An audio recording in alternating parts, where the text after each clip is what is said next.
मांगते हैं तो इस तरीके से मुझे जेल भेजने की साजिश की जाती है। और उन्होंने ये भी कहा कि मैं आदिवासी मुख्यमंत्री हूँ, इसीलिए मुझे विक्टिमाइज किया जा रहा है। अब माननीय मुख्यमंत्री जी की बातें कितनी कॉन्ट्राडिक्टरी है, अगले कुछ मिनटों में हम आपको ये सिद्ध कर देंगे। सबसे पहले तो माननीय मुख्यमंत्री जी ने कहा कि बहुत भारी भरकम बकाया है केंद्र पे और पैसा मांगने के कारण उनको जेल में भेजने की साजिश हो रही है। तो माननीय मुख्यमंत्री जी को याद दिलाना चाहेंगे कि विधानसभा की प्रोसीडिंग को पलट कर देख लें। उनके ही माननीय वित्त मंत्री रामेश्वर उरांव जी का विधानसभा में बयान है कि केंद्र से हमें सब अपेक्षित सहयोग मिलता है बैंक की राशि या अन्य राशि में, जब भी हम लोगों ने केंद्र से जैसा जो आग्रह किया है वो केंद्र ने स्वीकार किया है। यह मंत्री रामेश्वर उरांव जी का ऑन रिकॉर्ड विधानसभा में बयान। तो माननीय मुख्यमंत्री जी इसके तक क्यों बोलने लगते हैं और उनका कहना कि कोयले की रॉयल्टी से लेकर बहुत लंबा चौड़ा वो एक हिसाब बताते हैं। तो हमने उनको हमेशा कहा कि इसमें आप ये भी बताने का कष्ट करें कि जब आपके पिता आदरणीय शिबू सोरेन जी इस राष्ट्र के कोयला मंत्री थे तो उस समय क्या बकाया था और उस समय शिबू सोरेन जी ने क्या प्रयास किया था इस पैसे को लाने का। बहरहाल केंद्र के लिए झारखंड हमेशा एक स्पेशल राज्य है और प्रधानमंत्री जी हमेशा चाहते हैं इस ट्राइबल राज्य में कि इसका अपेक्षित विकास हो, राज्य का हमेशा सहयोग मिलता है। लेकिन हर घर नल में योजना में राज्य की क्या स्थिति ये भी किसी से छिपा नहीं है, पूरे राष्ट्र में ये अंतिम पायदान पर चल रहा है।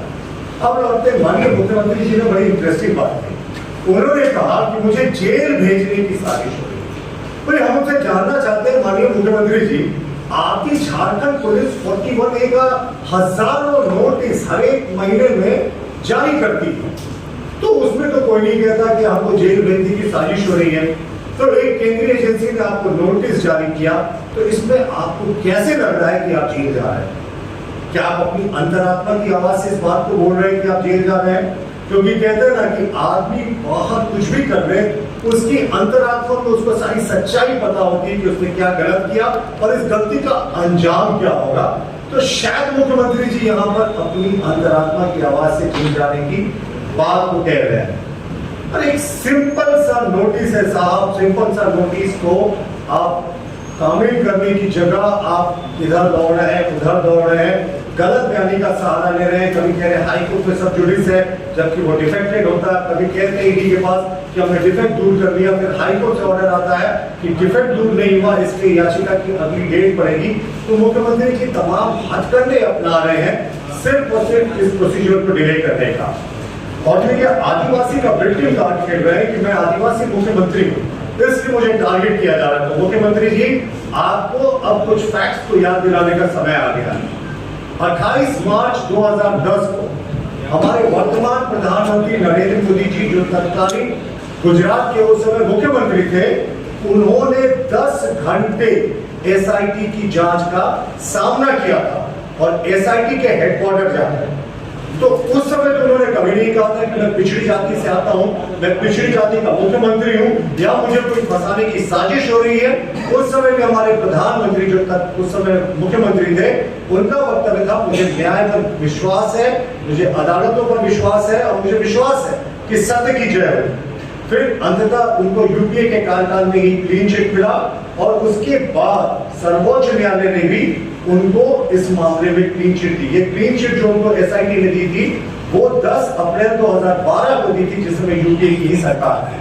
तो मुख्यमंत्री जी जो अपना आदिवासी विक्टिम कार्ड खेल रहे हैं वो सिर्फ ध्यान भटकाने की साजिश है।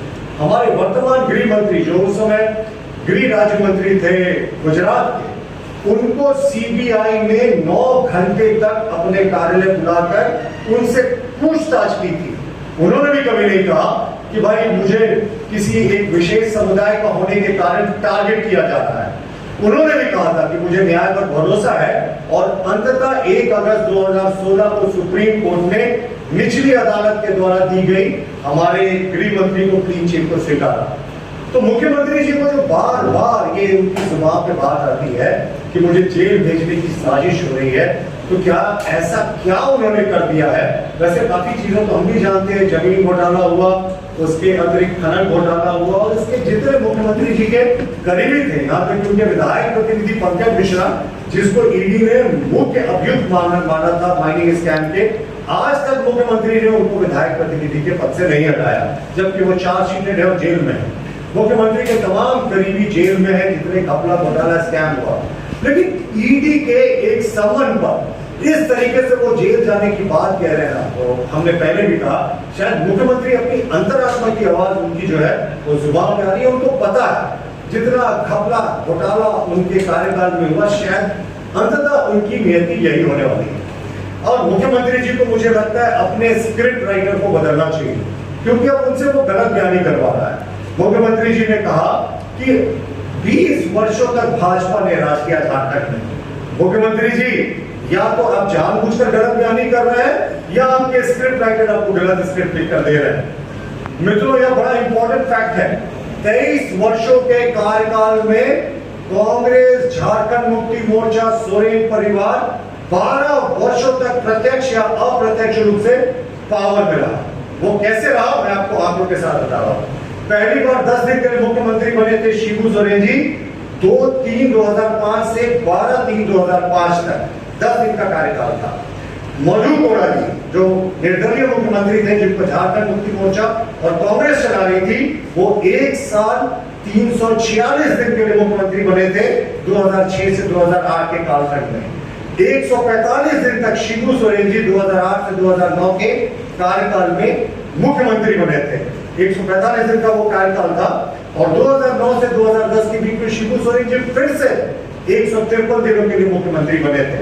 और माननीय मुख्यमंत्री हेमंत सोरेन जी का पहला कार्यकाल जो था वो 13/7/2013 से 28/12/2014 तक 1 साल 168 दिन अपने पहले कार्यकाल में मुख्यमंत्री रहे। और वर्तमान में मुख्यमंत्री जी 29 दिसंबर 2019 से अब तक लगभग 3 वर्ष 10 महीने तक मुख्यमंत्री रह चुके हैं। और इसके अतिरिक्त उप मुख्यमंत्री भी रहे थे। उस समय मुख्यमंत्री जी ने 2 साल 129 दिन उप मुख्यमंत्री के बतौर बिताया था। और 2000